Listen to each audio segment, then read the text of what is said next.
ಯುದ್ಧ ನಡೀತಿರೋದು America, Iran, Israel. 140 ಕೋಟಿ ಇರೋ ಭಾರತದಲ್ಲಿ 8 ದಿನಕ್ಕೆ LPG ಸಿಲಿಂಡರ್ ಸಿಗ್ತಾ ಇಲ್ಲ. ಏನ್ ಮಾಡ್ತಾ ಇದಾರೆ 15 ವರ್ಷದಿಂದ? ಮೋದಿ ಸಾಹೇಬರು ನ್ಯಾಷನಲ್ ಇಂಟ್ರೆಸ್ಟ್ ಮೊದಲು ಕಾಪಾಡಬೇಕು, ಪರ್ಸನಲ್ ಇಂಟ್ರೆಸ್ಟ್ ಅಲ್ಲ. ಈಗ ವಾಣಿಜ್ಯ ಬಳಕೆ ಮತ್ತೆ ಡೊಮೆಸ್ಟಿಕ್ ಯೂಸೇಜ್ ನ ಗ್ಯಾಸ್ ಪ್ರೈಸ್ ಜಾಸ್ತಿ ಆಗಿದೆ. ಸೊ ಇದು ಈಗ 2014ರ ಅಚ್ಚೇ ದಿನ ಘೋಷಣೆ 2026 12 ವರ್ಷಗಳ ಅವಧಿಯಲ್ಲಿ ಈಗ ಮತ್ತೆ ಎಲೆಕ್ಷನ್ಗೆ ಹೋದಂತ ಸಂದರ್ಭದಲ್ಲಿ ತಿರುಗುಬಾಣ ಆಗಿದೆ. ನಾವು ನಂಬಿದಕ್ಕೆ ಮೋಸ ಹೋಗಿದೀವಿ ಅಂತ ಹೇಳಿ ಏನಾದ್ರು ಫೀಲ್ ಆಗ್ತಾ ಇದೆಯಾ? ಇವರು 12 ವರ್ಷದಲ್ಲಿ ಒಂದು ಗ್ಯಾಸ್ ಲೀಟರ್ ಕೂಡ ಆಗಿರಲಿ, ಒಂದು ಬ್ಯಾರಲ್ ಕ್ರೂಡ್ ಆಯಿಲ್ ಕೆಪಾಸಿಟಿ ಜಾಸ್ತಿ ಮಾಡ್ಕೊಂಡಿಲ್ಲ.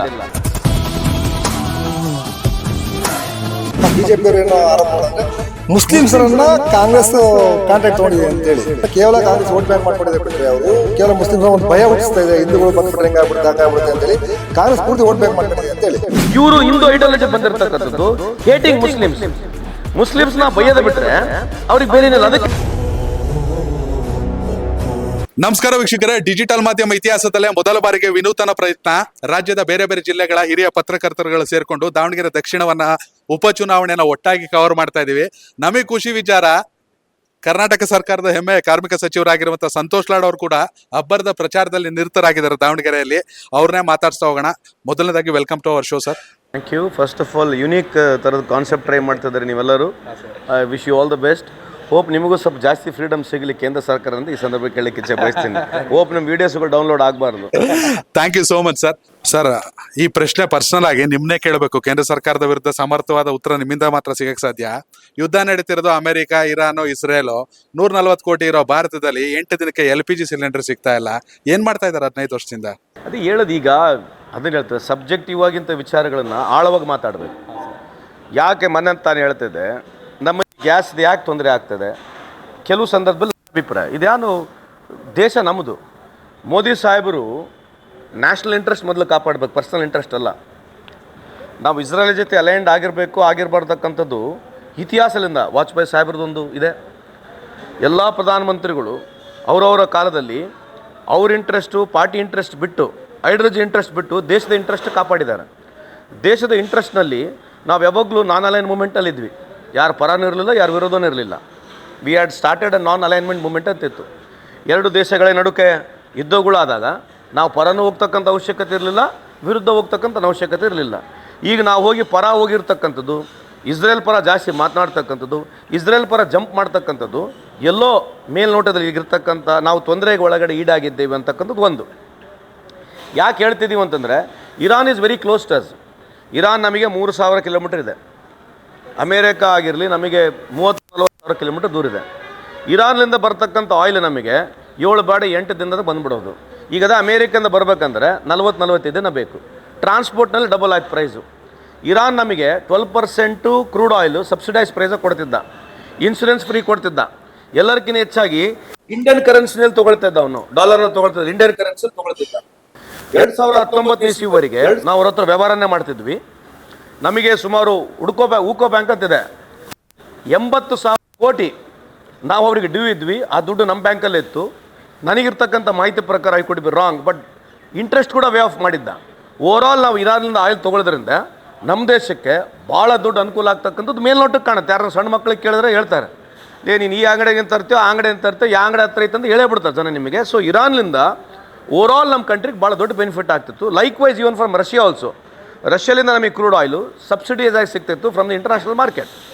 ನಮಗೆ ಇತ್ತೀಚೆಗೆ ಹೊಸ ಥಿಯರಿನಲ್ಲಿ ನಮಗೆ ಟ್ರಂಪ್ ಥಿಯರಿ ಬಂದ್ಬಿಡುತ್ತೆ ನಮ್ಮ ದೇಶದಲ್ಲಿ. ಟ್ರಂಪ್ ಹೇಳಿದ್ದೆ ನಾವು ಕೇಳಬೇಕಂಬೋದು. ಇವತ್ತು ಪೋಲ್ಯಾಂಡ್ ಅಂತ ಸ್ವಂತ ದೇಶ ನಾವು ರಷ್ಯನ್ನ ತೊಗೋತೀವಿ ಅಂತ ಹೇಳ್ತಾ ಇದೆ. ಇವತ್ತೆಲ್ಲ ಯುರೋಪಿಯನ್ ನ್ಯಾಟೋನಲ್ಲಿ ಸೈನ್ ಮಾಡಿರ್ತಕ್ಕಂಥ ಕಂಟ್ರಿಗಳು ನಾವು ರಷ್ಯನ್ ತೊಗೊತೀವಿ ಅಂತ ಹೇಳ್ತಾ ಇದ್ದಾರೆ. ನಾವ್ಯಾಕೆ ಹೆದರಬೇಕು? ಯಾರಿಗೆ? US ನಾವ್ಯಾಕೆ ಹೆದರಬೇಕು? $4 ಟ್ರಿಲಿಯನ್ ಎಕಾನಮಿ, 4th ಲಾರ್ಜೆಸ್ಟ್ ನಾವು GDP-ನಾಗ ಇರ್ತಕ್ಕಂಥವ್ರು. ಅವನು ಹೇಳ್ದಂಗೆ ಕೇಳ್ಬೇಕಂತ ಏನು ಇದೆಯಾ ನಮಗೆ? ಅವನು ಅದಾದ ನಂತರ 1 ತಿಂಗಳ ನಮಗೆ ಲೀಸ್ ಪೀರಿಯಡ್ ಕೊಡ್ತಾನೆ. 1 ತಿಂಗಳವರೆಗೆ ನಿಮಗೆ ಕಾಲಾವಕಾಶ ಕೊಡಲಾಗಿದೆ. ಈ ಯುದ್ಧ ನಡೀತಾ ಇದೆ ನಿಮಗೆ. I am here by giving you 1 month of a time period gap so that you can do. 1 month ಆದಮೇಲೆ ಮತ್ತೆ ವಾಪಸ್ ಹೋಗ್ಬೇಕು ನಾವು ಹತ್ರ. ಇದು ದೇಶಕ್ಕೆ ಮೋಸ ಮಾಡ್ತಕ್ಕಂಥ ಕತೆ ಅಲ್ವಾ ಇದು? Is it not a shame on our country as Indian? As Indian don't you feel shame? ಇದು ಇಂಥ ಇಶ್ಯೂಸ್ಗಳು ಲಾರ್ಜರ್ಲಿ ಡಿಬೇಟ್ ಆಗಬೇಕು. ಲಾರ್ಜರ್ಲಿ ಇಶ್ಯೂಸ್ಗಳು ಡಿಬೇಟ್ ಆಗಬೇಕು. ಇದು ಪೊಲಿಟಿಸೈಸ್ ಅಲ್ಲ. ಇದು why did our government on whose behalf of ಏನು ಒಂದು ಒಪಿನಿಯನ್ ಪೋಲ್ ತೊಗೊಂಡಿದ್ದಾರಾ, ಯಾರನ್ನ ಎಕ್ಸ್ಪರ್ಟಿಗೆ ಕೇಳಿದಾರಾ, ಏನು ಇವರೊಬ್ಬರೇ ಹೋಗೊಂದು ಟಿ ವಿನಾಗ ಹೇಳ್ಬಿಟ್ರೆ ಫೈನಲ್ಲ? ಪ್ರಧಾನಮಂತ್ರಿ ನರೇಂದ್ರ ಮೋದಿ ಸಾಹೇಬ್ರು is representing 140 crore population, but is not only supreme, is our leader. For every decision there is a mechanism ಇದೆ. ಅಪೋಸಿಷನ್ ಇದ್ದಾರೆ, experts ಇದ್ದಾರೆ, ಬಿ ಜೆ ಪಿನಲ್ಲಿ ಎಕ್ಸ್ಪರ್ಟ್ಸ್ ಇದ್ದಾರೆ. ಎಲ್ಲರನ್ನ ಕರೆಸ್ಬಿಟ್ಟು ಕೇಳಿ ಇಂಥ ವಿಚಾರದಲ್ಲಿ. ಇವರು ಏನು ನಾವು ನೋಡ್ಬೇಕಂದ್ರೆ ಟಿ ವಿ ಕಾಯ್ಬೇಕು, ರಾತ್ರಿ 8 ಗಂಟೆಗೆ ಏನು ಬರ್ತದೆ ನೋಡಬೇಕು, ಟಿ ವಿಯಾಗ ಏನು ಹೇಳ್ತಾರೆ 15 ಜನ ಒಪ್ಕೋಬೇಕು. ಇಂಥ ಡಿಸಿಷನ್ಸ್ಗಳಲ್ಲಿ ಅವ್ರು ಹೋಗಿ ಇಸ್ರಾಯೇಲಿಂದ ಸಮರ್ಥನೆ ಮಾಡಿ, ಈ ಕಡೆ ರಷ್ಯನ್ ಆಯಿಲ್ ಬಿಟ್ಟು, ಈ ಕಡೆ ಇರಾನಿಯನ್ ಆಯಿಲ್ ಬಿಟ್ಟು ಇವತ್ತು ನಾವು ಅಮೇರಿಕನ್ ತಂದರೆ ನಮಗೆ ಈ ದೇಶಕ್ಕೆ ಭಾಳ ದೊಡ್ಡ ಲಾಸ್ ಇದೆ. ಮುಂದೆ ಬರ್ತಕ್ಕಂಥ ನಿಮ್ಗೆ ಅರ್ಥ ಆಗುತ್ತೆ ಇದ್ರ ಬಗ್ಗೆ. ಬೇಕಾದ್ರೆ ಚರ್ಚೆ ಮಾಡಿ ನೋಡಿ, ನಿಮಗೂ ಸ್ವಲ್ಪ ಅರ್ಥ ಆಗುತ್ತೆ. ನಾನು ಹೇಳಿದ ತಕ್ಷಣ ನಿಮ್ಗೆ ಅರ್ಥ ಆಗಿದೆ. It is a biggest blunder of this government. Modi ಸಾಹೇಬರು ಇದು ಭಾಳ ದೊಡ್ಡ ಲಾಸ್ ಈ ದೇಶಕ್ಕೆ ಮಾಡಿದ್ರೆ ಅಂತ ಈ ಸಂದರ್ಭಕ್ಕೆ ಕೇಳಲಿಕ್ಕೆ ಇಚ್ಛೆ ಬಯಸ್ತೀನಿ. ಒಂದು ಸಿನ್ಸ್ ಯು ಆಸ್ಟ್ ಮಿ ಹೇಳ್ತೀನಿ, ನಾವು 5 ವರ್ಷದ ನಿಮಗೆ ಇತಿಹಾಸ ಕೊಡ್ತೀನಿ. ಸುಮಾರು 1500 ಮಿಲಿಯನ್ ಬ್ಯಾರಲ್ಸ್ಗಿಂತ ನಾವು ತಂದಿದ್ದೀವಿ ಎಲ್ಲಿ, ರಷ್ಯಾದಿಂದ. ಅದ್ರಾಗ 60% ನಮ್ಮ 2 ಸಾಹುಕಾರಗಳು ತಂದಾರೆ. ಯಾರು? ಅದಾನಿ ಅಂಬಾನಿ ಅವರು ತಂದಾರೆ. ಈ ಪುಣ್ಯಾತ್ಮರು ತರೋದ್ರ ಜೊತೆಗೆ ಇವರು ಲಕ್ಷಾಂತರ ಕೋಟಿ ಲಾಭ ಮಾಡಿದ್ದಾರೆ. ಡಿಸ್ಕೌಂಟೆಡ್ ಪ್ರೈಸು ರಷ್ಯಾದಿಂದ ತಂದಿದ್ದಕ್ಕೆ ನಮಗೆ ಇವತ್ತು ಸ್ಯಾಂಕ್ಷನ್ ಆಗಿರೋದು. ಟ್ರಂಪ್ ನಮಗೆ ಯಾಕೆ ಸ್ಯಾಂಕ್ಷನ್ ಮಾಡ್ದ ಅಂತಂದರೆ, ವಿ ಇಷ್ಟು ಇಂಪೋರ್ಟ್ ಫ್ರಮ್ ರಷ್ಯನ್ ಆಯಿಲ್ ತೊಗೋಬೇಡ ಅಂತ ಹೇಳಿದ್ದ. ಅದು ನಾವು ಇಂಪೋರ್ಟ್ ಮಾಡ್ತಿದ್ವಿ. ಯಾರು ಇಂಪೋರ್ಟ್ ಮಾಡ್ತಿದ್ರು ಜಾಸ್ತಿ? ಭಾರತ ಸರ್ಕಾರಕ್ಕಿಂತ ಜಾಸ್ತಿ ಇಂಪೋರ್ಟ್ ಮಾಡ್ತಕ್ಕಂಥದ್ದು ಇವರಿಬ್ಬರು ಪುಣ್ಯಾತ್ಮರು, ಸಾಹುಕಾರಗಳು. ನಮ್ಮ ದೇಶ ಅವ್ರ ಕೈಲೇ ಗುಲಾಮ್ ಆಗಿಬಿಟ್ಟಿದೆ ಈಗ. ಅವ್ರು ಇಂಪೋರ್ಟ್ ಮಾಡಿರ್ತಕ್ಕಂಥದ್ದು ಒಂದೊಂದು ಕಂಪ್ನಿ 1 ಲಕ್ಷ ಕೋಟಿ ಲಾಭ ಮಾಡಿದೆ. ನೀವು ಬೇಕಾದ್ರೆ ಗೂಗಲ್ನಾಗ ಹೋಗಿ ಈಗ ಚೆಕ್ ಮಾಡಿ. The amount of import crude from Russia last 5 to 60% is to this private companies. ಯಾಕೆ ಇಂಪೋರ್ಟ್ ಮಾಡ್ಬೇಕು? ಇವ್ರು ಯಾರು ಇಂಪೋರ್ಟ್ ಮಾಡೋಕ್ಕೆ? ಭಾರತ ಸರ್ಕಾರ ಇಂಪೋರ್ಟ್ ಮಾಡ್ಬೋದಾಗಿತ್ತು. ಭಾರತ ಸರ್ಕಾರ ಎಷ್ಟು ಇಂಪೋರ್ಟ್ ಮಾಡಲಿ, ಭಾರತ ಸರ್ಕಾರಕ್ಕೆ ಡಿಸ್ಕೌಂಟೆಡ್ ಪ್ರೈಸ್ನಲ್ಲಿ ಸಿಗ್ತಾ ಇತ್ತು, ಭಾರತ ಸರ್ಕಾರಕ್ಕೆ ಅನುಕೂಲ ಆಗ್ತಾ ಇತ್ತು. ಭಾರತ ಸರ್ಕಾರಕ್ಕಿಂತ ಜಾಸ್ತಿ ಇವರೇ ಇಂಪೋರ್ಟ್ ಮಾಡಿ ಸಬ್ಸಿಡೈಸ್ ಪ್ರೈಸ್ನಲ್ಲಿ ತೊಗೊಂಡು ಇಂಟರ್ನ್ಯಾಷನಲ್ ಮಾರ್ಕೆಟ್ನಲ್ಲಿ ಮಾರಿ ಇವ್ರು ರೊಕ್ಕ ಮಾಡ್ಕೊಂಡಿದ್ರೆ 1 ರೂಪಾಯಿನೂ ಭಾರತ ಸರ್ಕಾರಕ್ಕಾಗಲಿ ಜನಕ್ಕೆ ಪಾಸ್ ಆನ್ ಮಾಡಿಲ್ಲ. ಇದು ಯಾರು ಕೇಳಬೇಕಿದು? ಇದೇನು ಇವ್ರ ತಾತನ ರೊಕ್ಕನಾ? ಇದು ಅಂಬಾನಿಯವರ ಅದಾನಿಯವ್ರ ರೊಕ್ಕನ? ಇದು ದೇಶದ ವ್ಯವಸ್ಥೆ. ಇದ್ರ ಬಗ್ಗೆ ಎಲ್ಲಿ ಚರ್ಚೆ ಅಲ್ಲ. ದಯಮಾಡಿ ಇದನ್ನು ಕೇಳಿ. ನಾನು ಹೇಳಿದ ಗೂಗಲ್ ಮಾಡಿ ನೋಡಿ, ಚೆಕ್ ಮಾಡಿ ನೋಡಿರಿ. ಬಿ ಜೆ ಪಿಯವ್ರಿಗೆ ಕೇಳಿ, why did you allow Nayara and as well as Reliance to import? If at all you imported, a discounted ಪ್ರೈಸ್ನ ಯಾಕೆ ಪಾಸ್ ಆನ್ ಮಾಡಲಿಲ್ಲ? ಇಂಥ ವಿಷಯಗಳನ್ನು ಜನಕ್ಕೆ ನೀವು ಮುಟ್ಟಿಸಿದಾಗ ಅವಾಗ ಗೊತ್ತಾಗತ್ತೆ ಯಾರು ಮೋಸ ಮಾಡ್ತಾ ಇದ್ದಾರೆ, ಯಾರಿಂದ ಈ ದೇಶಕ್ಕೆ ಲಾಸ್ ಆಗಿದೆ ಅಂತಕ್ಕಂಥದ್ದು ಗೊತ್ತಾಗುತ್ತೆ ಅಂತ ನಿಮಗೆ ಹೇಳಲಿಕ್ಕೆ ಇಚ್ಛೆ ಬಯಸ್ತೇನೆ. ಸರ್, ನೀವು ಹೇಳಿದ್ರಿ ಎಲೆಕ್ಷನ್ ಶುಡ್ ಬಿ ಸಬ್ಜೆಕ್ಟಿವ್ ಅಂತ, ಅಂದ್ರೆ ವಿಷಯಾಧಾರಿತ ಚುನಾವಣೆಗಳಾಗಬೇಕು ಅಂತ.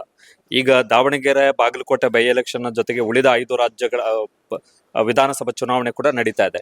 ಇದರ ಮಧ್ಯೆ ಈಗ ವಾಣಿಜ್ಯ ಬಳಕೆ ಮತ್ತೆ ಡೊಮೆಸ್ಟಿಕ್ ಯೂಸೇಜ್ ನ ಗ್ಯಾಸ್ ಪ್ರೈಸ್ ಜಾಸ್ತಿ ಆಗಿದೆ. ಗ್ಯಾಸ್ ಓಪನ್ ಮಾರ್ಕೆಟ್ ಅಲ್ಲಿ ಇದು ಲೀಗಲೈಸ್ಡ್ ಮಾರ್ಕೆಟ್ ಅಲ್ಲಿ ಸಿಗ್ತಾ ಇಲ್ಲ. ಇದ್ರ ಜೊತೆಗೆ ಪ್ರೀಮಿಯಂ ಪೆಟ್ರೋಲ್ ನ ರೇಟ್ ಕೂಡ 11 ರೂಪಾಯಿ ಜಾಸ್ತಿ ಆಗಿದೆ. ಸೊ ಇದು ಈಗ 2014 ಅಚ್ಚೇದಿನ ಘೋಷಣೆ 2026 12 ವರ್ಷಗಳ ಅವಧಿಯಲ್ಲಿ ಈಗ ಮತ್ತೆ ಎಲೆಕ್ಷನ್ಗೆ ಹೋದಂತ ಸಂದರ್ಭದಲ್ಲಿ ಜನ ಇದನ್ನ ತುಂಬಾ ಇಲ್ಲ ನಮಗೆ ಈ ತರ ತಿರುಗುಬಾಣ ಆಗಿದೆ, ನಾವು ನಂಬಿದಕ್ಕೆ ಮೋಸ ಹೋಗಿದೀವಿ ಅಂತ ಹೇಳಿ ಏನಾದ್ರು ಫೀಲ್ ಆಗ್ತಾ ಇದೆಯಾ ಸರ್ ನಿಮ್ಮ ಕ್ಯಾಂಪೇನ್ ಸಂದರ್ಭದಲ್ಲಿ? ನೆಕ್ಸ್ಟ್ ಟೈಮು ಇಲ್ಲೇ ಇನ್ನೊಂದು 20 ಸ್ಕ್ರೀನ್ ಹಾಕ್ಬಿಡ್ತೀನಿ ನಿಮಗೆ. ಮೋದಿಯವ್ರ ಭಾಷಣ ಎಲ್ಲ ಎಲೆಕ್ಷನಾಗ ತೋರಿಸ್ತೀನಿ. Prototype, Monotype. ನಾನು ಪರ್ಸ್ನಲಿ ಅವ್ರ ವಿರುದ್ಧ ಇಲ್ಲ ಸರ್. BJP ಪಾರ್ಟಿ, ಕಾಂಗ್ರೆಸ್ ಪಾರ್ಟಿ, ಇನ್ನೂ 20 ಪಾರ್ಟಿ ಈ ದೇಶದಲ್ಲಿ ಹುಟ್ಟಬೇಕು. We have to be very optimistic about the political system. We are not criticising personally. ಇಲ್ಲಿ ಏನಾಗಿದೆ, ಈ ದೇಶದಲ್ಲಿ ಮೋದಿಯವರು ಭಾಳ ಬುದ್ಧಿವಂತರು, ವಿಶ್ವಕ್ಕೆ ಭಾಳ ಜ್ಞಾನವನ್ನು ಹಂಚ್ತಾರೆ ಅಂತಕ್ಕಂಥದ್ದು ಬಿಂಬಿಸ್ತಾನೆ ಇದ್ದಾರೆ ಬೆಳಗ್ಗಿನ ಸಾಯಂಕಾಲವರೆಗೆ. ಅದಕ್ಕೆ ಹೇಳೋದು, ನೀವು ಒಂದು 20 ಸ್ಕ್ರೀನ್ ಹಾಕ್ಬಿಡಿ. 20 ಸ್ಕ್ರೀನ್ನಲ್ಲಿ 20 ಭಾಷಣ ತೋರಿಸ್ರಿ. ಆ ಭಾಷಣ ಯಾವ ಅರ್ಥಪೂರ್ಣಕವಾಗಿರ್ತಕ್ಕಂಥ ಭಾಷಣ ನಾವು ಚೆಕ್ ಮಾಡಬೇಕಾದ್ರೆ IQ ಟೆಸ್ಟ್ ಮಾಡಿ ನೋಡೋಣ, ನಿಮಗೆ ಅವಾಗ ಅರ್ಥ ಆಗುತ್ತೆ. ಒಂದು ಮೊನೋಟೈಪು, ಪ್ರೋಟೋಟೈಪ್. ಸೇಮ್ ಭಾಷಣ ಹೋಗೋದು, ಬೇರೆಯವ್ರನ್ನ ಬೈಯೋದು, ಅದು ಬೈದಾದ ತಕ್ಷಣ ಆ ಮೀಡಿಯಾದಾಗ ಬಂದು ಎಲ್ಲ ಅದನ್ನೇ ಸಮರ್ಥನೆ ಮಾಡ್ಕೊಳ್ಳೋದು. That's okay, that's secondary. ನೀವು ಕೇಳಿರ್ತಕ್ಕಂಥ ಪ್ರಶ್ನೆ 2014 2026 ಇಸ್ವಿವರೆಗೆ. ಇವತ್ತು ನಾನು ನಿನ್ನೆ ಹೇಳ್ತಾ ಇದ್ದೆ, ಜಪಾನ್ನಲ್ಲಿ 356 ದಿನ ಅಷ್ಟು ಸ್ಟಾಕ್ ಇರ್ತಕ್ಕಂಥ ಅವ್ರ ಹತ್ರ ಕೆಪಾಸಿಟಿ ಇದೆ. They have created A capacity. ಅವ್ರ ಹತ್ರ 256 ದಿನಷ್ಟು ಸ್ಟಾಕ್ ಇರ್ತಕ್ಕಂಥ ಕೆಪಾಸಿಟಿ. ಚೈನಾ 1 ವರ್ಷಕ್ಕೂ ಜಾಸ್ತಿ ಅವ್ರ ಹತ್ರ ಸ್ಟಾಕ್ ಇದೆ. ನಾವು ಇದೇ ರೀತಿಯಾಗಿ ಅಂತ ಅವ್ರು ಹೆಂಗೆ ಡಿಪೆಂಡೆಂಟ್ ಇದ್ದಾರೆ, ನಾವು ಕೂಡ ಡಿಪೆಂಡೆಂಟ್ ಇದ್ದೀವಿ. ಆದರೆ ನಾವು ಸ್ಟಾಕ್ ಕೆಪಾಸಿಟಿ ಜಾಸ್ತಿ ಮಾಡ್ಕೊಳ್ಳಿಲ್ಲ. ಇದ್ರ ಬಗ್ಗೆ ಯಾರು ಕೇಳೋದೇ ಇಲ್ಲ. ಮನಮೋಹನ್ ಸಿಂಗ್ರವರು 5.3 ಮಿಲಿಯನ್ ಮೆಟ್ರಿಕ್ ಟನ್ನಷ್ಟನ್ನು ಸ್ಟಾಕೇಡ್ ಕೆಪಾಸಿಟಿ ಪ್ರಾರಂಭ ಮಾಡಿದ್ರು 2004ರಿಂದ 2014 ಇಸುವವರೆಗೆ. ವಿಶಾಖಪಟ್ಟಣಮು, ಮಂಗಳೂರು, ಪಡೂರು ಈ 3 ಜಾಗದಲ್ಲಿ 5.3 ಮಿಲಿಯನ್ ಮೆಟ್ರಿಕ್ ಟನ್ನಷ್ಟು ಸ್ಟಾಕ್ ಮಾಡ್ತಕ್ಕಂಥ ಕೆಪಾಸಿಟಿ ಆಯಿತು. ಅದು ನಮಗೆ ಒಂದು 11ರಿಂದ 15 ದಿನ ಈಸಿಂಗ್ ಪೀರಿಯಡ್ ಕೊಡ್ತದೆ. ಏನಾದ್ರು ಈ ಥರ ಎಮರ್ಜೆನ್ಸಿ ಆದರೆ ಓವರಾಲ್ ರಿಫೈನರಿನ ಕೂಡ ಸ್ವಲ್ಪ ಸ್ಟಾಕಿಂಗ್ ಕೆಪಾಸಿಟಿ ಎಲ್ಲ ಸೇರಿದರೆ ನಮ್ಮಲ್ಲಿ ಒಂದು 60ರಿಂದ 70 ದಿನ ಅಂತ ಭಾರತ ಸರ್ಕಾರ ಹೇಳ್ತದೆ. ಇವರು 12 ವರ್ಷದಲ್ಲಿ ಒಂದು ಗ್ಯಾಸ್ ಲೀಟ್ರ್ ಕೂಡ ಆಗಿರಲಿ, ಒಂದು ಬ್ಯಾರಲ್ ಕ್ರೂಡ್ ಆಯಿಲ್ ಕೆಪಾಸಿಟಿ ಜಾಸ್ತಿ ಮಾಡ್ಕೊಂಡಿಲ್ಲ. ಈಗ ಇನ್ನು ಒಂದು ತಿಂಗಳಿಂದ ಆಯಿಲ್ ಏನಾರ ಬರಲ್ಲಂದ್ರೆ, ಅಥವಾ ಇನ್ನೊಂದು 2-3 ಆಯಿಲ್ ಇನ್ನೂ 2-3 ವಾರ ಆಯಿಲ್ ಬರಲಿದ್ರೆ ಈ ದೇಶದ ಪರಿಸ್ಥಿತಿ ಏನಾಗ್ಬೋದು ಲೆಕ್ಕ ಮಾಡ್ಕೊಂಡು ನೋಡ್ರಿ. ಇದು ಯಾರು ಪ್ರಶ್ನೆ ಕೇಳ್ಬೇಕು? ಅವ್ರು ಹೇಳೋದು ಮುझे इन भगवान ने कोई छोटा काम के लिए नहीं बनाया, मुझे भगवान ने ऐसा सॉफ्टवेयर दे चुका है, मैं जो करता हूँ बड़े काम करता हूँ ಅಂತ ಅವ್ರು ಹೇಳಿದ್ದು, ನಾನು ಹೇಳಿದ್ದಲ್ಲ ಅದು, ನಮ್ಮ ಪ್ರಧಾನಿ ಹೇಳಿರ್ತಕ್ಕಂಥ. ನೀವು ಅವ್ರಿಗೆ ಯಾವುದೇ ಒಂದು ಟಿಪಿಕಲ್ ಪ್ರಶ್ನೆ ಬಿ ಜೆ ಪಿಯವರು ಕೇಳ್ರಿ, ಅವ್ರಿಗೆ ಉತ್ತರ ಸಿಗಲ್ಲ, ನಿಮಗೆ ನಮ್ಮನ್ನು ಬೈದು ಬಿಡ್ತಾರೆ. ಇದು ಭಾಳ ತರ್ಕಬದ್ಧವಾದಂಥ ಪ್ರಶ್ನೆ. ಅದು ನೀವು ಕೇಳಿದ್ದಕ್ಕೆ ಸರ್ ನೀವು ಯಾಕೆ ಸ್ಟಾಕ್ ಕೆಪಾಸಿಟಿ ಕಳೆದ 12 ವರ್ಷದಿಂದ ಜಾಸ್ತಿ ಮಾಡಿರಂದರೆ ಒಬ್ಬರು ಇದಕ್ಕೆ ಉತ್ತರ ಕೊಡೋದಲ್ಲ, ಯಾರು ಮಾಧ್ಯಮದವರು ಜನರಲಿ ಅವ್ರಿಗೆ ಕೇಳಕ್ಕೆ ಹೋಗೋದಲ್ಲ, ಇಲ್ಲಿ ಸೆಂಟ್ರಲ್ನಲ್ಲಿ ಯಾರು ಕೇಳಕ್ಕೆ ಹೋಗೋದಲ್ಲ, ಇದ್ರ ಬಗ್ಗೆ ಚರ್ಚೆನೇ ಇಲ್ಲ. ಸೊ ಇವತ್ತು ಪ್ರಾಬ್ಲಮ್ ಇರೋದು ನಮ್ಮ ಹತ್ರ ಸ್ಟಾಕಿಂಗ್ ಕೆಪಾಸಿಟಿ ಒಂದು 100 ದಿನದ 200 ದಿನದ 300 ದಿನ ಇದ್ದಿದ್ರೆ ಇಂಥ ಇದ್ರೂ ಕೂಡ ನಮಗೆ ಸಸ್ಟೈನಿಂಗ್ ಕೆಪಾಸಿಟಿ ಇರ್ತಿತ್ತು. ಒಂದು. ಎರಡನೇದು, ನನಗಿರ್ತಕ್ಕಂಥ ಮಾಹಿತಿ ಪ್ರಕಾರ ನಾವು ತುಂಬ ಇಸ್ರೇಲಿಗೆ ಸಪೋರ್ಟ್ ಮಾಡಿಬಿಟ್ಟು ಇವತ್ತು ಎಲ್ಲೋ ಹಾಳಾಗಿವಂತಕ್ಕಂಥದ್ದು ನನ್ನ ವೈಯಕ್ತಿಕ ಅಭಿಪ್ರಾಯ. ನಮಗೆ ಇಸ್ರೇಲು ಸಂಬಂಧ ಇಲ್ಲ, ಇರಾನು ಸಂಬಂಧ ಇಲ್ಲ, ನಮಗೆ ಇಸ್ರೇಲು ಸಂಬಂಧ ಇಲ್ಲ, ಇರಾನ್ ಸಂಬಂಧ ಇಲ್ಲ. ನಮಗೇನು ಅನುಕೂಲ ಆಗುತ್ತೆ ನಾವು ಮಾಡಬೇಕು. ನಮಗೆ ಇರಾನೇ ನಮಗೇನು ಬೆಳಿಗ್ಗೆ ಬಂದು ಅವನೇ ನಮಗೆ ಪುಕ್ಷಟಿ ಕೊಡೋಂಗಿಲ್ಲ, ನಮಗೆ ಇಸ್ರೇಲಿನ ಪುಕ್ಷಟಿ ಕೊಡೋಂಗಿಲ್ಲ. ಆದರೆ ಇರಾನ್ ನಮಗೆ ಜಾಸ್ತಿ ಆಗ್ತಿತ್ತು, ಇಸ್ರೇಲಿಂದ ಜಾಸ್ತಿ ಲಾಭ ಆಗ್ತಕ್ಕಂಥದ್ದು ವಿಚಾರ ನೀವು ಮಾಡಿ ನೋಡಿದ್ರೆ ಮೇಲ್ನೋಟದಲ್ಲಿ ನಮಗೆ ಜಾಸ್ತಿ ಲಾಭ ಆಗ್ತಕ್ಕಂಥದ್ದು ಮೇಲ್ನೋಟದಲ್ಲಿ.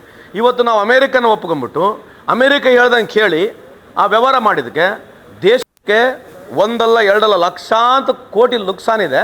ಇನ್ನು ಮುಂದುಗಡೆ ಸ್ವಲ್ಪ ಬರುತ್ತೆ. ಈ ಮಹಾನವ ಮಾಡಿರ್ತಕ್ಕಂಥ ಏನು ಭಾಳ ಪ್ರೋಗ್ರೆಸಿವ್ ಪ್ರೋಗ್ರಾಮ್ಗಳು ಇವತ್ತು ನಾಳೆ ಬೆಳಕಿಗೆ ಬರುತ್ತೆ. ಅವಕಾಶ ಕಾಯಬೇಕು. Because everything has got A time. So ಇಂಥ ಒಂದು ವಿಚಾರದಲ್ಲಿ ಅವಕಾಶ ಕೊಟ್ಟಿದ್ದಕ್ಕೆ ನನಗೆ ವಿಶೇಷವಾಗಿ ಈ ಪ್ರಶ್ನೆ ಕೇಳೋದಕ್ಕೆ I really thank you. Likewise ಈ ಪ್ರಶ್ನೆ ಇವಾಗ ಬಿ ಜೆ ಪಿಯವ್ರಿಗೆ ಕೇಳಿದ್ರ ಬಗ್ಗೆ ಸತ್ವಾಗ್ಲೂ ಅವ್ರು ಯಾರು ಉತ್ತರ ಕೊಡಲ್ಲ ಅಂತ ನನ್ನ ಅಭಿಪ್ರಾಯ. ಅವರ ಮಾತಾಡಿದ ತಕ್ಷಣ ಹಿಂದೂಗಳ ಬಗ್ಗೆ ಈ ಥರ ಹೇಳ್ಬಿಟ್ಟು ಮುಸಲ್ಮಾನ Hindu I am proud Hindu. ನಮ್ಮ ಹಿಂದೂ ರಿಲಿಜನ್ ಏನಿದೆಯಲ್ಲ, ಇದು ವಾಸುದೇವ ಕುಟುಂಬ ಅಂತಕ್ಕಂಥ ರಿಲಿಜನ್. ಇದು ಇಡೀ ಪ್ರಪಂಚ ನಮ್ಮದು. ಇದರಲ್ಲಿರ್ತಕ್ಕಂಥ ಎಲ್ಲ ಮಾನವರು ನಮ್ಮ ಫ್ಯಾಮಿಲಿ ಅಂತೇಳಿರ್ತಕ್ಕಂಥದ್ದು ಮೊದಲನೇ ರಿಲಿಜನ್ ಇಡೀ ಪ್ರಪಂಚಕ್ಕೆ, ಅದು ನಮ್ಮ ಹಿಂದೂ. ಇವರು ಹಿಂದೂ ಧರ್ಮನ ಯಾರೇ ಬೈಲಿಗೆ ಒಯ್ದಿದ್ದಾರೆ ಅಂತಂದರೆ ಬಸ್ ಸ್ಟ್ಯಾಂಡ್ನಾಗ ಹತ್ತೋದು, ಮುಸಲ್ಮಾನರನ್ನು ಬೈಯೋದು. ಅದು ನಮ್ಮ ಹಿಂದೂ ಧರ್ಮ ಅಲ್ಲ. ಯಾರು ಫೆನಿಟಿಕ್ ಇದ್ದಾರೆ, ಯಾರು ರೆಡಿಕಲ್ ಇದ್ದಾರೆ ಅವ್ರ ಬಗ್ಗೆ ನಾವು ಸಮರ್ಥನೆ ಮಾಡ್ಕೊಳಂಗಿಲ್ಲ. ಆದರೆ ನಮ್ಮ ರಿಲಿಜನ್ನು ಎತ್ಕೊಂಡು ಬೇರೆ ರಿಲಿಜನ್ಗೆ ಬೈದರೆ ನಮ್ಮ ರಿಲಿಜನ್ ದೊಡ್ಡದಾಗತ್ತಾ? ನಮ್ಮ ರಿಲಿಜನ್ ಬಗ್ಗೆ ಒಳ್ಳೇದು ನಾವು ಮಾತಾಡ್ಬೋದು. ಯಂಗ್ಸ್ಟರ್ಸ್ಗಳು ರಾಮಾಯಣ ಬಗ್ಗೆ ಮಾತಾಡ್ರಿ, ಮಹಾಭಾರತ ಬಗ್ಗೆ ಮಾತನಾಡ್ರಿ, ಫಿಲಾಸಫರ್ಸ್ ಬಗ್ಗೆ ಮಾತಾಡ್ರಿ. ನಮ್ಮ ವೇದಗಳು ಏನು ಹೇಳಿದ್ದಾವೆ, ಗ್ರಂಥಗಳು ಏನು ಹೇಳಿದ್ದಾವೆ, ಋಗ್ವೇದ ಏನು ಹೇಳಿದೆ, ಆ ವೇದಗಳ ಬಗ್ಗೆ ನಾವು ಮಾತನಾಡಿದ್ರೆ ನಮ್ಮದು ಫ್ರೀ ಸ್ಪಿರಿಟ್ ಇರ್ತಕ್ಕಂಥ religion, it's a way of living ಇರ್ತಕ್ಕಂಥ ನಮ್ಮದು. ನಾನು ಹೇಳಿರ್ತಕ್ಕಂಥ ಸುಪ್ರೀಂ ಕೋರ್ಟ್ ಹೇಳಿರ್ತಕ್ಕಂಥದ್ದು, ಅದಾದ ಮೇಲೆ ಸ್ಟ್ಯಾಂಪ್ ಮಾಡಿರ್ತಕ್ಕಂಥದ್ದು ಪ್ರಧಾನಮಂತ್ರಿ ಮೋದಿಯವರು. ಯಾರು? ಪ್ರಧಾನಮಂತ್ರಿ ಮೋದಿಯವರು. ಇವತ್ತು ನಿಮಗೆ ರಾಮಾಯಣ ಮಹಾಭಾರತ ಏನೋ ಹೇಳಿರೋರು, ಇದು ಮಿಸ್ಟ್ರಿ ಸ್ಟೋರೀಸ್ ಅಂತ ಹೇಳಿದ್ದಾರೆ, ಮೈಥಾಲಜಿಕಲ್ ಸ್ಟೋರಿ ಅಂತ ಹೇಳಿದ್ದಾರೆ ಅವರು. ನಾನು ಹೇಳಿಲ್ಲ. ಯಾರೋ ಕಾಂಗ್ರೆಸ್ನವರು ಮೈಥಾಲಜಿಕಲ್ ಸ್ಟೋರಿ ಅಂತ ಹೇಳಿದರೆ ಇಷ್ಟೊತ್ತಿಗೆಲ್ಲ ನಮಗೆ ಚುರ್ಮಾನೆ. ಇವ್ರು ಹೇಳ್ಬಿಟ್ಟು ಮೋದಿಯವರು ಇವತ್ತು ರಾಮಾಯಣ ಮಹಾಭಾರತ ಮೈಥಾಲಜಿಕಲ್ ಸ್ಟೋರಿ ಅಂತ ಹೇಳಿದ್ದಾರೆ. ಇವತ್ತು ಯಾರನ್ನ ಬಿ ಜೆ ಪಿಯವರು ಒಂದು ಮಾತು ಕೇಳ್ತಾರಾ? ಇವತ್ತು ಹಿಂದೂ ಅಂತಕ್ಕಂಥ ಭಾಳ ದೊಡ್ಡ ಪ್ರಶ್ನೆ. ನಮಗೆ ಸೆಂಟಿಮೆಂಟ್ಸ್ ಇದೆ. ರಾಮಾಯಣ ಮಹಾಭಾರತ ಅಂತಕ್ಕಂಥದ್ದು ನಾನು ಹುಟ್ಟಿದಲ್ಲಿಂದಾನೆ in the womb of the mother only we understand Ramayana Mahabharata in whatever capacity we have got. ಅದಕ್ಕೆ ಇವತ್ತು ಇವರೆಲ್ಲರೂ ಹೋಗಿಬಿಟ್ಟು ಅದು ಮೈಥಾಲಜಿಕಲ್ ಸ್ಟೋರಿ ಅಂತ ಹೇಳಿದ್ರು. ಯಾರು ಪ್ರಶ್ನೆ ಕೇಳಂಗಿಲ್ಲ ಅವರಿಗೆ. ಮತ್ತು ಹೆಂಗೆ ಮತ್ತಿದು ಇವ್ರು ಏನನ್ನು ಹೇಳ್ಬೋದು? ಆಮೇಲೆ ಒಂದು ಹಿಂದೂ ಅಂತ ಇವ್ರೇನು ಒದರಾಡ್ತಾರಲ್ರಿ. ಬಾಂಗ್ಲಾದೇಶ್ ವಿಷಯ ಹೇಳ್ತೀನಿ ನಿಮಗೆ, ಯಾಕಂದರೆ ಬೇಕು ನೀವು ಕೇಳಿದರೆ.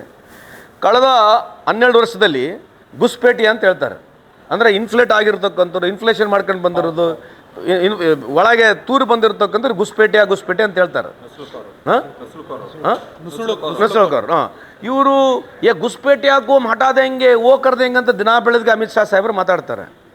ನಾನು ಹೇಳಿದ್ದಲ್ಲ, ಪಾರ್ಲಿಮೆಂಟ್ನಲ್ಲಿರ್ತಕ್ಕಂಥ ರೆಕಾರ್ಡ್ 2004ರಿಂದ 2014 ನಾವು 75ರಿಂದ 80,000 ಜನನಷ್ಟು ಇಲ್ಲಿಂದ ಡಿಪೋರ್ಟ್ ಮಾಡಿ ಕಳಿಸಿದ್ದೇವೆ. ಇಲ್ಲಿಗೆ ಬಾಂಗ್ಲಾದೇಶಕ್ಕೆ ಕಳಿಸಿದ್ದೀವಿ. 12 ವರ್ಷ ಸರ್ಕಾರ ಇವ್ರದ್ದು. ಇಲ್ಲಿವರೆಗೆ 5,000 ಜನ ಕೂಡ ಇವರು ಡಿಪೋರ್ಟ್ ಮಾಡಿಲ್ಲ. ಮತ್ತು ಇವರೇ ಹೇಳ್ತಾರೆ ಗುಸ್ಪೇಟೆ ಇದ್ದಾರೆ, ನಾವು ಗುಸ್ಪೇಟೆ ಮುಗಿಸ್ಬಿಡ್ತೀವಿ, ಗುಸ್ಪೇಟೆ ಮುಗಿಸ್ತೀವಿ ಅಂತ ಇವ್ರು ಹೇಳ್ತಾರೆ. ಅದಕ್ಕೆ ಬಾಂಗ್ಲಾದೇಶದಲ್ಲಿ ಮೊನ್ನೆ ಹಿಂದೂಗಳು ಅತ್ಯಾಚಾರ ಆಯಿತು, ಕೊಲೆ ಆಯಿತು. ಇವರು ಬಾಂಗ್ಲಾದೇಶಿಗೆ 5,000 ಟನ್ನಷ್ಟು ಡೀಸೆಲ್ 52 ರೂಪಾಯಿ ಕೊಡ್ತಾರೆ. ಅಲ್ಲಿ ಇದೇ ಅದಾನಿ ಅಲ್ಲಿ ಹೋಗಿ ವ್ಯವಹಾರ ಮಾಡ್ತಾನೆ, ಇಲ್ಲ ವ್ಯವಹಾರ ಮಾಡ್ತಾನೆ, ಬಾಂಗ್ಲಾದೇಶನ ವ್ಯವಹಾರ ಮಾಡ್ತಾನೆ. ಹೈಯೆಸ್ಟ್ ಪವರ್ ಪರ್ಚೇಸ್ ಅಗ್ರಿಮೆಂಟ್ ಅವಂದೇ ಇರೋದು. ಅದಾನಿ ಯಾರು ಪರವಾಗಿರೋದು?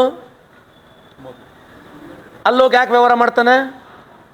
ಇವ್ರು 52 ರೂಪಾಯಿಗೆ ಯಾಕೆ ಡೀಸೆಲ್ ಕೊಡ್ತಾರೆ? ಇವ್ರು ಹಿಂದೂ ಪರವಾಗಿರೋ ದೇಶ ಹೌದಲ್ಲ ನಮ್ಮದು.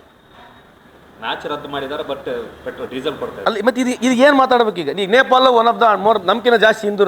ನೇಪಾಳಿಗೆ ನಮಗೆ ಯಾಕೆ ಸಂಬಂಧಗಳು ಸರಿ ಇಲ್ಲ? ನೇಪಾಳು ನೀವು ಕೇಳಿ, Nepal it's more of Hindu, 90% ಹೆಚ್ಚು ಕಮ್ಮಿ ಹಿಂದೂ ರಾಷ್ಟ್ರ ಅಂತ ಹೇಳ್ತೀವಿ ಹೌದಲ್ಲ. ನೇಪಾಳಿಗೆ ನಮಗೆ ಯಾಕೆ ಸಂಬಂಧಗಳು ಸರಿ ಇಲ್ಲ ಕೇಳಬೇಕಲ್ಲ. ಅವರು ಹಿಂದೂ, ನಾವು ಹಿಂದೂ. ಆಮೇಲೆ ಹೊಸ್ದಾಗಿ ಶುರು ಮಾಡ್ರಿ ಅಖಂಡ ಭಾರತ ಅಂತ ಶುರು ಮಾಡ್ಕೊಂಡ್ರೆ, ಅಂದರೆ ಪಾಕಿಸ್ತಾನ ಕೂಡ ಒಳಗೆ ತೊಗೊಂತಾರಂತ. ಮುಸ್ಲಿಮ್ಸ್ ವಿರುದ್ಧ ನೀವೇ ಮಾತಾಡ್ತೀರಿ, ಮುಸ್ಲಿಮ್ ಒಳಗೆ ತೊಗೊಂತೀರಿ, ನೀವೇ ಹೇಳ್ತೀರಿ. ಇವರಿಗೆ ಯಾವ್ದು ಐಡಿಯಾಲಜಿ ಇಲ್ಲ, ಯಾವುದು ಹಿಂದೂ ಅಂತಕ್ಕಂಥ ಇಲ್ಲ. ಹಿಂದೂಗಳು ಅಂತ ಈ ಥರ ಹೇಳ್ಬಿಟ್ಟು ಮುಸಲ್ಮಾನರನ್ನ ಬೈದ್ರೆ ಓಟ್ ಸಿಗ್ತಾವಂತೈತೆ. ನಾಳೆ ಅದಕ್ಕೆ ಓಟ್ ಸಿಗೋದಿಲ್ಲ ಅಂತಂದರೆ ಇವ್ರದ್ದು ಬೇರೆ ಡ್ಯಾನ್ಸೇ ಇರ್ತದೆ. ಸುಭಾಷ್ ಚಂದ್ರ ಬೋಸ್ ಬಗ್ಗೆ ಮೊದಲು ಮಾತಾಡೋಕ್ಕೆ ಸ್ಟಾರ್ಟ್ ಮಾಡಿದ್ರು, ಸ್ವಾಮಿ ವಿವೇಕಾನಂದ ಬಗ್ಗೆ ಸ್ಟಾರ್ಟ್ ಮಾಡಿದ್ರು. ಕರೆಕ್ಟಾ? ಇವತ್ತು ಸುಭಾಷ್ ಚಂದ್ರ ಬೋಸ್ ಬಗ್ಗೆ ಮಾತಾಡೋಂಗಿಲ್ಲ, ಸ್ವಾಮಿ ವಿವೇಕಾನಂದ ಬಗ್ಗೆನೂ ಎಲ್ಲರೂ ಮಾತಾಡ್ತಾರಾ? ಸುಭಾಷ್ ಚಂದ್ರ ಬೋಸ್ ಬಗ್ಗೆ, ಸ್ವಾಮಿ ವಿವೇಕಾನಂದ ಬಗ್ಗೆ ಎಲ್ಲರೂ ಮಾತಾಡ್ತಾರೆ, ಚೆಕ್ ಮಾಡಿ ನೋಡ್ರಿ. ಮೊದಲು ಅವ್ರದ್ದೆಲ್ಲ ಇದು ದೊಡ್ಡ ದೊಡ್ಡ ಸ್ಟ್ಯಾಚ್ಯೂಸ್ಗಳು ಹಾಕಿ ಈ ಥರ ಏನು ಬ್ಯಾನರ್ಗಳು ಹಾಕ್ತಿದ್ರು. ಈಗ ಎಲ್ಲಿ ಸ್ವಾಮಿ ವಿವೇಕಾನಂದ ಬ್ಯಾನರ್ ಇಲ್ಲ, ಸುಭಾಷ್ ಚಂದ್ರ ಬೋಸ್ ಬ್ಯಾನರ್ ಇಲ್ಲ, ಭಗತ್ ಸಿಂಗ್ದು ಬ್ಯಾನರ್ ಇಲ್ಲ. ಇವರು ಸ್ಕೀಮ್ ಹಿಡ್ಕೊಂತಾರೆ. ಯಾವ ಸ್ಕೀಮ್ನಾಗ ಚೆನ್ನಾಗಿ ನಡೀತೈತೆ ಆ ಸ್ಕೀಮ್ನಾಗ ಓಡ್ತಾರೆ ಅಷ್ಟೇ. ಇವ್ರು ಬಿಟ್ಟರೆ let us be very realistic. ಇವ್ರು ಹಿಂದೂಗಳಿಗೆ ಏನು ಮಾಡಿದಾರೆ ಅಂಥೇಳಿ ಇನ್ನಾದರೂ ಯಾರಿಗೆ ಅರ್ಥ ಆಗಿಲ್ಲ. ಅದಕ್ಕೆ ಇವರು ಹಿಂದೂ ಬಗ್ಗೆ ಮಾತನಾಡ್ತಕ್ಕಂಥದ್ದು, ಇವರು they are not representing the entire Hindu community. I am also Hindu. Just because I mean Hindu it doesn't mean that I am representing the entire community. ಇವರು ಒಂದು ಕಾಂಟ್ರಾಕ್ಟ್ ತೊಗೊಂಬಿಟ್ರೆ ಹಿಂದೂಗಳು ಅಂತಕ್ಕಂಥದ್ದು. ಇದು ಮುಂದೆ ಬರ್ತಕ್ಕಂಥ ಹೇಳಿ ಸ್ವಲ್ಪ ಚಳಿ ಜ್ವರ ಇರ್ತದಲ್ಲ, ಅದು ಕಮ್ಮಿ ಆಗ್ತದೆ. ಅದಾದ್ಮೇಲೆ ಇವ್ರು ನೋಡ್ರಿ ಎತ್ತಲಾಗಿರ್ತಾರೆ, ಏನು ನಾವು ಇರ್ತೀವಿ ನೀವು ಇರ್ತೀವಿ, ಮುಂದೆ ನೋಡೋಣ ಬೇಕಿದೆ. ಸರ್ ಸೇಮ್ ಏನು ಹೇಳ್ತಾ ಇದ್ರಿ, ಕಾಂಟ್ರಾಕ್ಟ್ ತಗೊಂಡಿದ್ದಾರೆ ಅಂತೇಳಿ, ಅದೇ ವಿಚಾರಕ್ಕೇನೆ ಒಂದಷ್ಟು ಜನ ಬಿಜೆಪಿ ಅವರು ಏನು ಆರೋಪ ಮಾಡೋದಂದ್ರೆ ಮುಸ್ಲಿಮ್ಸರನ್ನ ಕಾಂಗ್ರೆಸ್ ಕಾಂಟ್ರಾಕ್ಟ್ ತಗೊಂಡಿದೆ ಅಂತೇಳಿ ಏನ್ ಹೇಳ್ತೀವಿ ಸರ್? ನಾವು ಕಾಂಟ್ರಾಕ್ಟ್ ಹೆಂಗೆ ತೊಗೊಂತೀವಿ ನೀವು ಹೇಳಿ ನೋಡೋಣ. ಈಗ ವೋಟ್ ಬ್ಯಾಂಕ್ ಮಾಡ್ಕೊಂಡಿದೆ ಮುಸ್ಲಿಮ್ಸನ್ನ, ಕೇವಲ ಕಾಂಗ್ರೆಸ್ ವೋಟ್ ಬ್ಯಾಂಕ್ ಮಾಡ್ಕೊಂಡಿದೆ ಬಿಟ್ರೆ ಅವರು ಕೇವಲ ಮುಸ್ಲಿಮ್ಸ್ ಒಂದು ಭಯ ಹುಟ್ಟಿಸ್ತಾ ಇದೆ, ಹಿಂದೂಗಳು ಬಂದ್ಬಿಟ್ರೆ ಹಂಗಾಗ್ಬಿಡುತ್ತೆ ಅಂತೇಳಿ ಕಾಂಗ್ರೆಸ್ ಪೂರ್ತಿ ವೋಟ್ ಬ್ಯಾಂಕ್ ಮಾಡ್ಕೊಂಡಿದೆ ಅಂತೇಳಿ. ವೆರಿ ಕರೆಕ್ಟ್ ಅಲ್ಲ? ಇದನ್ನ ಒಂದು ವೆರಿ ಗುಡ್ ನರೇಷನ್ ಮಾಡೋಣ. ನಾವು ಮೊದಲಿಂದ ಸೆಕ್ಯುಲರ್ ಕ್ರೆಡಿಷನ್ಸ್ ಆಗಿದ್ದೀವಿ. ನಾವು ಮುಸಲ್ಮಾನರಿಗೂ ಟಿಕೆಟ್ ಕೊಡ್ತೀವಿ, ಎಲ್ಲ ಸಮಾಜದವ್ರಿಗೆ ಕೊಡ್ತೀವಿ. ನಾವು ಮುಸ್ಲಿಂ ಪರವಾಗೂ ಮಾತಾಡ್ತೀವಿ, ಜೈನರ ಪರವಾಗೂ ಮಾತಾಡ್ತೀವಿ, OBC ಪರವಾಗಿ ಮಾತಾಡ್ತೀವಿ, ಲಿಂಗಾಯತರ ಪರವಾಗಿ ಮಾತಾಡ್ತೀವಿ, ಒಕ್ಕಲಿಗರ ಪರವಾಗಿ, ನಾವೆಲ್ಲ ಸಮುದಾಯ ಪರವಾಗೇ ಮಾತಾಡ್ತೀವಿ. ಅದ್ರಾಗೇನು ಡೌಟ್ ಇಲ್ಲ, ನಮಗೇನು ಅನುಮಾನನೇ ಇಲ್ಲ ಅದ್ರಾಗ. We represent every sector of this ಕಂಟ್ರಿಗೆ ಏನಿದ್ದಾರೆ ನಾವೆಲ್ಲನ ರೆಪ್ರೆಸೆಂಟ್ ಮಾಡ್ತಕ್ಕಂಥದ್ದು.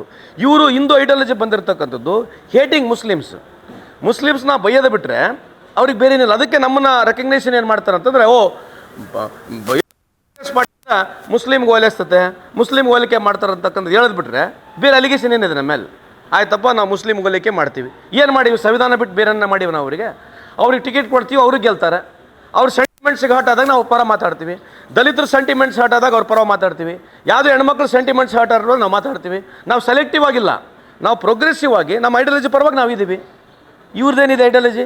ಈಗ ಜಮ್ಮು ಕಾಶ್ಮೀರ್ನಲ್ಲಿ ಸುಮ್ಮನೆ ಉದಾಹರಣೆಗೆ ಮುಫ್ತಿ ಮೊಹಮ್ಮದ್ ಸೈಯದ್ ಇದಲ್ಲ, ಆಯಮನ್ ಜೊತೆ ಇವ್ರು ಸರ್ಕಾರ ಮಾಡಿದ್ರು. ಏನು ಮಾಡ್ಬೇಕಲ್ಲಿ? ಅದೇ ಐಡಿಯಾಲಜಿ ಇವ್ರದ್ದು. ಇವರು ಯಾರು ಬೇಕಿನ ಜೊತೆ ಮದುವೆ ಮಾಡ್ಕೊಂಬಿಡ್ಬೋದು. ಇವ್ರಿಗೆ ಯಾವ್ದು ಐಡಿಯಾಲಜಿನಿಲ್ಲ, ಇವ್ರಿಗೆ ಅಧಿಕಾರ ಬೇಕಷ್ಟೇ. ಈ ಐಡಿಯಾಲಜಿ ಅಂತಕ್ಕಂಥದ್ದು ಮೊದಲು ಫಸ್ಟ್ ನೀವು ನೋಡಿದ್ರೆ ಶ್ಯಾಮಪ್ರಸಾದ್ ಮುಖರ್ಜಿ ಅವರು ಮುಸ್ಲಿಂ ಲೀಗ್ ಜೊತೆ ಸೇರಿ ಸರ್ಕಾರ ಮಾಡಿದ್ದಾರೆ. ಶ್ಯಾಮಪ್ರಸಾದ್ ಮುಖರ್ಜಿ ಅವರು ಮುಸ್ಲಿಂ ಲೀಗ್ ಜೊತೆ ಸೇರಿ ಸರ್ಕಾರ ಮಾಡಿದ್ದಾರೆ. ಇದ್ರ ಬಗ್ಗೆ ಏನು ಮಾತಾಡ್ಬೇಕು ನಾವೀಗ? ಎಸ್ ಸರ್, ನಿಮ್ ಇಲಾಖೆ ವಿಚಾರಕ್ಕೆ ಬರ್ತೀವಿ.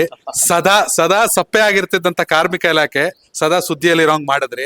ಎಸ್ಪೆಷಲಿ ಗಿಗ್ ಕಾರ್ಮಿಕರ ವಿಚಾರದಲ್ಲಿ ತೆಗೆದುಕೊಂಡ ನಿರ್ಧಾರಗಳು, ಅಲ್ಲದೆ ಕಾರ್ಮಿಕರು ಇರೋ ಸ್ಥಳಕ್ಕೆ ಅಂದ್ರೆ ಏನು ಆಂಬ್ಯುಲೆನ್ಸ್ ಆನ್ ವೀಲ್ ತಗೊಂಡ್ರಿ. ಅದ್ರ ಜೊತೆಗೆ ಎಲ್ಲದಕ್ಕಿಂತ ಮಹತ್ವವಾಗಿ ಚರ್ಚೆ ಆಗಿದ್ದು ಋತುಚಕ್ರ ರಜೆ ವಿಚಾರ. ಹೇಗೆ ಸರ್ ಇವೆಲ್ಲ ಹೇಗೆ ಸಾಧ್ಯ ಆಯ್ತು?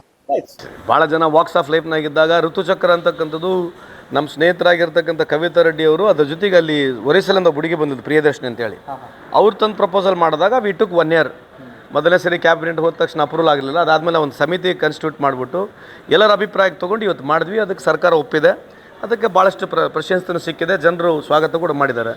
ಗಿಗ್ಗು ಅದೇ ರೀತಿ ಆಗಿರ್ತಕ್ಕಂಥದ್ದು. ಅದರ ಜೊತೆಗೆ ಟ್ರಾನ್ಸ್ಪೋರ್ಟ್ ಬಿಲ್ ತಂದಿದ್ದೇವೆ, ಸಿನಿ ಬಿಲ್ ತಂದಿದ್ದೇವೆ. ಸೊ ಎಲ್ಲರಿಗಿಂತ ಇಂಪಾರ್ಟೆಂಟು ನಾವು ಒಂದು ಆಶಾದೀಪ ಅಂತ ಒಂದು ಕಾರ್ಯಕ್ರಮ ಇದೆ.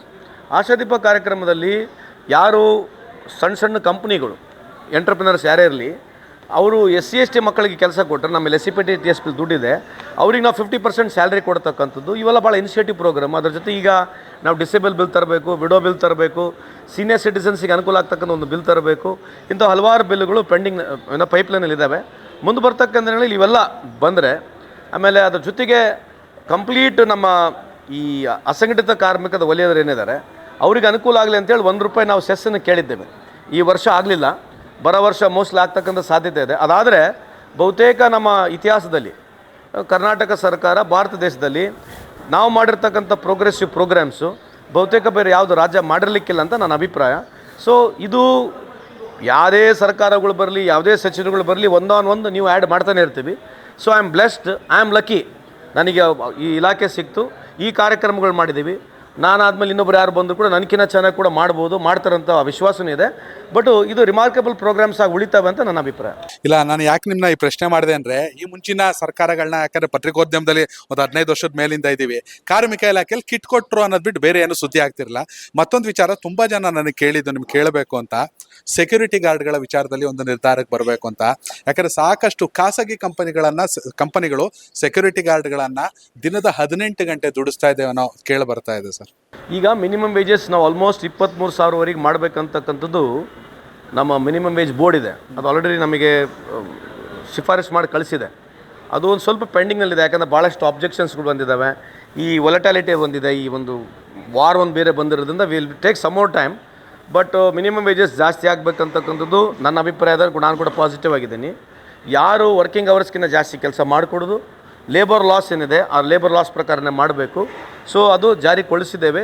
ನೀವು ಹೇಳ್ತಕ್ಕಂಥ ಸಂದರ್ಭದಲ್ಲಿ ಈ ರೀತಿ ಎಲ್ಲ ನಡೀತಾ ಇದ್ದಾರೆ, ನಮ್ಮ ಹೆಲ್ಪ್ಲೈನ್ ಇದೆ ಅಥವಾ ನಮ್ಮ ಲೇಬರ್ ಆಫೀಸರ್ಸ್ಗಳಿಗೆ ನೀವು ಕಂಪ್ಲೇಂಟ್ ಕೊಟ್ಟರೆ ಖಂಡಿತವಾಗಿ ನಾವು ಕ್ರಮ ತಗೊಳ್ತೀವಿ. ಸರ್, ಈಗ ನೀವು ಒಂದು ವೆರಿ ಇಂಪಾರ್ಟೆಂಟ್ ಬಿಲ್ಲನ್ನು ತರಕ್ಕೆ ಪ್ರಯತ್ನ ಪಡ್ತಾ ಇದ್ರು, ಮನೆಗೆಲಸದವರ ನೋಂದಣಿ ಆಗಬೇಕು ಅಂತೇಳಿ. ಈಗ ರೀಸೆಂಟ್ ಆಗಿ ಕರ್ನಾಟಕ ಹೈಕೋರ್ಟ್ ಕೂಡ ಈ ಬೇರೆ ರಾಜ್ಯಗಳಿಂದ ಕರ್ನಾಟಕಕ್ಕೆ ಬಂದು ಯಾರು ಮನೆಗೆಲಸಕ್ಕೆ ಸೇರಿರ್ತಾರೆ ಅವ್ರದ್ದು ನೋಂದಣಿ ಆಗ್ಬೇಕನ್ನುವಂತ ಒಂದು ಪ್ರಕ್ರಿಯೆ ಆರಂಭಿಸಬೇಕು ಅಂತೇಳಿ ಅಭಿಪ್ರಾಯ ಪಡ್ತು. ಸೊ ಅವೆಲ್ಲವೂ ಕೂಡ ಒಂದು ತುಂಬಾ ಪ್ರೋಗ್ರೆಸಿವ್, ಅಂದ್ರೆ ಸಿಸ್ಟಮೆಟಿಕಲಿ ಬೇಕಾಗಿರುವಂತಹ ಬದಲಾವಣೆ. ಸೊ ಏನು ಹೇಳ್ತೀರಿ ಸರ್ ಇದ್ರ ಬಗ್ಗೆ? ಡೊಮೆಸ್ಟಿಕ್ ವರ್ಕರ್ ಬಿಲ್ ಆಲ್ಮೋಸ್ಟ್ ಇನ್ನೊಂದು 2-3 ವೀಕ್ಸ್ನಲ್ಲಿ ಬರುತ್ತೆ, ಅದು ಕ್ಯಾಬಿನೆಟ್ಗೆ ಬರುತ್ತೆ. ಡೆಫಿನೆಟ್ಲಿ ಡೊಮೆಸ್ಟಿಕ್ ವರ್ಕರ್ ಬಿಲ್ ಅಂತಂದರೆ ನಮ್ಮ ಅಕ್ಕ ತಂಗಿಯಂದರು ಬರೀ ಬೇರೆ ರಾಜ್ಯನಲ್ಲ, ನಮ್ಮ ಕರ್ನಾಟಕದಿಂದ ಕೆಲವರು ಗುಲ್ಬರ್ಗಿಂದ ಹೋಗ್ತಾರೆ, ಕೆಲವರು ಇದೇ ದಾವಣಗೆರೆಯಲ್ಲಿ ಕೆಲಸ ಮಾಡ್ತಿರ್ಬೋದು, ಬೆಂಗಳೂರಿನಲ್ಲಿ ಕೂಡ ಕೆಲಸ ಮಾಡಿದವರು. ಇಡೀ ಕರ್ನಾಟಕದಲ್ಲಿ ಯಾರೇ ಡೊಮೆಸ್ಟಿಕ್ ವರ್ಕರ್ ಬಿಲ್ ತಂದ ನಂತರ ಯಾರು ಮನೇಲಿ ಕೆಲಸ ಮಾಡ್ತಾರೆ ಅದನ್ನ ರಿಜಿಸ್ಟರ್ ಮಾಡ್ತೀವಿ. ರಿಜಿಸ್ಟರ್ ಮಾಡಿದ ನಂತರ ಯಾರು ರಿಜಿಸ್ಟರ್ ಆಗಿರ್ತಾರೆ ಅವರಿಗೆ ಮಿನಿಮಮ್ ವೇಜಸ್ ಅಲ್ಲಿ ಸಿಗುತ್ತಲ್ಲ. ವೇಜಸ್ ಅಂದರೆ we cannot consider them as N employees. Minimum wages ಏನಿದೆ ಅದನ್ನು ಸ್ಪ್ಲಿಟ್ ಮಾಡ್ಬೋದು hourly basis. So minimum wages ಅನ್ಕೊಳ್ಳಿ, ಸುಮ್ಮನೆ ಉದಾಹರಣೆಗೆ 25,000 ಅಂತ ತಿಳ್ಕೊಳ್ಳಿ. ಆ 25,000 24 ದಿನದಲ್ಲಿ ಖರ್ಚು ತೆಗೆದುಬಿಟ್ಟು ಡಿವೈಡ್ ಮಾಡಿ ನಂಬರ್ ಆಫ್ ಅವರ್ಸ್ ನಾವು ಸ್ಪ್ಲಿಟ್ ಮಾಡಿದಾಗ ಮಿನಿಮಮ್ ಇಷ್ಟು ಸಿಗಬೇಕಂತಿದೆ. ಸೊ ಯಾರೇ ರಿಜಿಸ್ಟರ್ ಆಗ್ತಾರೆ ಅವರು ಮಿನಿಮಮ್ ವೇಜಸ್ಗೆ ಪರ್ ಅವರಿಗೆ ಸಿಗುತ್ತೆ ಇಲ್ಲ ಅಂತಕ್ಕಂಥದ್ದು ಒಂದು. ಆಮೇಲೆ ರಿಜಿಸ್ಟರ್ ಆಗಿರೋದ್ರಿಂದ ನಾವೊಂದು ಫಂಡ್ ಕ್ರಿಯೇಟ್ ಮಾಡ್ಕೊಂಬಿಟ್ಟು ಅವರಿಗೆ ಸೋಷಿಯಲ್ ಸೆಕ್ಯೂರಿಟಿ ಆಗಿರಲಿ, ಅವ್ರು ಏನೇನು ಅನಾನುಕೂಲ ಆದರೆ, ಹೆಲ್ತ್ ಆಗಿದ್ದರೆ, ಇಂಥ ಹಲವಾರು ಪ್ರೋಗ್ರಾಮ್ಸ್ಗಳನ್ನ ನಾವು ಆ್ಯಸ್ ಮನೀಸ್ ಜಾಸ್ತಿ ಸಿಗ್ತಾ ಹೋಗುತ್ತೆ, ಅದರ ಮೇಲೆ ನಾವು ಪ್ರೋಗ್ರಾಮ್ಸ್ ಮಾಡ್ತಾ ಹೋಗ್ತೀವಿ. ಸರ್, ತುಂಬಾ ತುಂಬಾ ತುಂಬಾ ಧನ್ಯವಾದಗಳು. ಕೇವಲ ದಾವಣಗೆರೆ, ದಕ್ಷಿಣ ಮತ್ತು ಬಾಗಲಕೋಟೆಗೆ ಇಡೀ ವಿಶ್ವನ ಪರಿಚಯ ಮಾಡಿಸ್ಕೊಟ್ಬಿಟ್ರೆ. ವೀಕ್ಷಕರೇ, ಇದು ಕಾರ್ಮಿಕ ಸಚಿವರ ಮಾತು. ವಿಶೇಷವಾಗಿ ನೀವು 4 ಜನ, you can add still more, but I personally feel ಇರಲಿ ಸ್ವಲ್ಪ ಮಟ್ಟಿಗೆ ಮಸಾಲ ಇರಬೇಕು, ಕಾಂಟ್ರವರ್ಸಿನೂ ಇರಬೇಕು, that's the way of life. But ಬರೀ ಕಾಂಟ್ರವರ್ಸಿನೇ ಆಗಬಾರ್ದು ಅಂತಕ್ಕಂಥದ್ದು ನನ್ನ ವಾದ. I am trying to be clear from my heart. ನಾನು ಇಂಟೆನ್ಷನ್ನು ಒಳಗಡೆ ನಾನೇನು ಅಲ್ಲಿ ಮುಚ್ಚಿಕೊಂಡು ಇಲ್ಲಿ ಮುಚ್ಚಿಕೊಂಡು ಮಾತಾಡ್ಲಿಕ್ಕೆ ಪ್ರಯತ್ನ ಮಾಡ್ತಿಲ್ಲ. I want to be very honest in my life time. It's not that ನಾವೇ ಭಾಳ ಗ್ರೇಟು, ನಮ್ಮದೇ ಗ್ರೇಟ್ ಅಂತ ಹೇಳಕ್ಕೆ ಹೋಗಲ್ಲ. But to the best of my knowledge and ability ನಾನು ಆಲ್ಮೋಸ್ಟ್ BJP ನಾವು ರೆಸ್ಪೆಕ್ಟ್ ಮಾಡಬೇಕು. BJP ಅವ್ರು ಯಾರು? They are part of our integral part of the system. BJP, JDS, CPM, CPI, independent, AAP, ನಾವೆಲ್ಲರೂ ಈ ದೇಶದಲ್ಲಿ ವ್ಯವಸ್ಥೆಯಲ್ಲಿ ಬಂದಿರತಕ್ಕಂಥದ್ದು ಬದಲಾವಣೆ ತರಲಿಕ್ಕೆ ತಾನೆ. How can we hate each other? ಏನೋ ರಾಜಕೀಯವಾಗಿ ಒಂದು ಸ್ವಲ್ಪ ಟೀಕೆ ಮಾಡ್ಬೋದು, but we utmost respect for every political party leader. ಆ ವ್ಯವಸ್ಥೆಯಲ್ಲಿ ನಾವು ಬೆಳಿಬೇಕಂತಕ್ಕಂಥದ್ದು ನನ್ನ ಒಂದು ಆಸೆ ಇದೆ. ಅದಕ್ಕೆ ನೀವೆಲ್ಲರೂ ಸಹಕರಿಸಬೇಕು, ಈ ರೀತಿಯಾದ ವಾತಾವರಣ ಡೆವಲಪ್ ಆಗಲಿ ಅಂತೇಳಿ ನಿಮ್ಮಲ್ಲಿ ಕೂಡ ಮನವಿ ಮಾಡ್ಕೊಳ್ತೀನಿ. ನಮಸ್ಕಾರ. Thank you thank you so much sir, ಒಳ್ಳೇದಾಗಲಿ.